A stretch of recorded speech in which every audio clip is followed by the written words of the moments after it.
our teachers are all, they're all in the one room, and they're broken off into sort of subject and department specialisms. So with the Virtual Academy, it is very much about an online learning community. We have, as a school, would have house points and house groups. So students can get points for good pieces of work, good attendance, good contribution. But the points don't sit with the student, they sit with their house. So they're always generating points for the wider group, which is really important and gives them the opportunity to be a part of something bigger. You'll notice that we've got Student of the Week, and then nominated by the teachers, so they get their details up on there. And then for every subject we have a course page. So our lessons are made up of live lessons with students from other countries. We also have recordings, and the use of the recordings is to safeguard the child. So if there's ever an incident, we can be aware of that. It's also used for teacher training and lesson observations, so we can ensure the quality of what's being done is at the expected level. But it's also then made available to students as well. So if they miss a lesson, if they want to go back and recap on a lesson, then they can just go onto the recordings and see the lesson as it was taught. And if they've got any questions on the back of that, they can email their teacher through a secure email system. So students can't email outside of Nisai, and people from outside of Nisai can't email in, to the extent that neither Dhruv, as the founder, or me have access to that email. So I think from a parent point of view, all you ever want for your children when they're at school is to make sure that they're safe and that they're being educated, and everything around the platform is about student safety and having a comfortable environment for them to be in. And then below that, we have the assignments and resources which students can access as well. So they can see, as would be the case for the scheme of work, what topics they're going to be learning at what point in the year. Now, around that, all our lessons are timetabled. So students will access lessons. If we look at an IGCSE, for instance, that would be 4 30-minute lessons over the course of the week. But anything in blue is a recording, and anything in green is yet to be delivered. The students just click on it and enter the classroom. So the platform itself, the Virtual Academy itself, is very easy to use. You'll notice we've got the lunchtime hangout session where students can mix with each other outside of their lessons. And again, that's all moderated by a member of staff, so they're always in the room with them. And then homework drop-in sessions as well.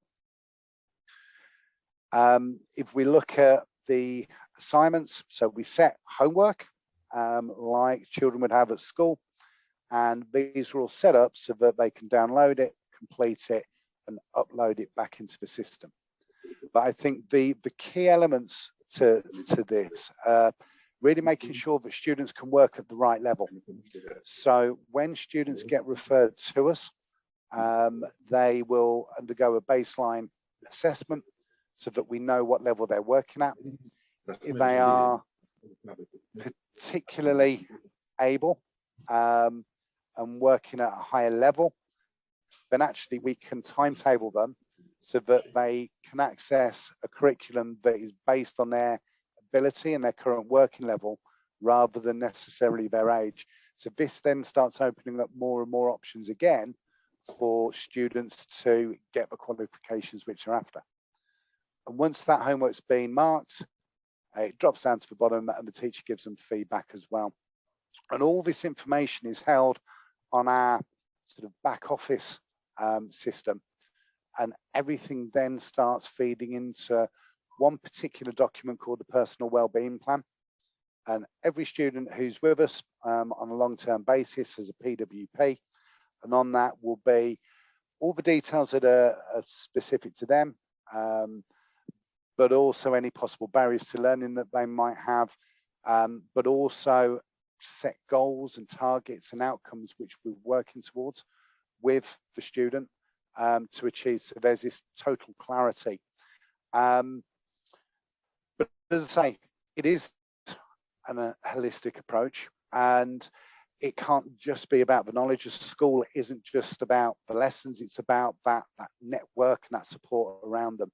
So we have the Wellbeing Centre, which was based on a strategy in the UK called Every Child Matters.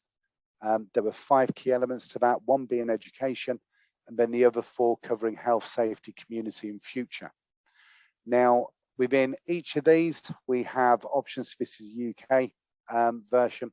We have signposted resources for options 18 or 16, how to get into volunteering, and careers websites as well. And this again comes back to what we're talking about this progression route and where learners are going to go on to. They'll have aspirations of what they want to do in the long term.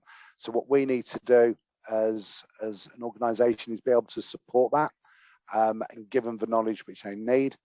And then in addition to that, and the final point, are the clubs and societies, which students can access at any point. Again, they're all moderated, but whether it be that they've got social interests like cookery or books or fashion and TV, or where it might be more academic, so things like the STEAM Society looking at science, technology and engineering, or the debating club, or the revision centre.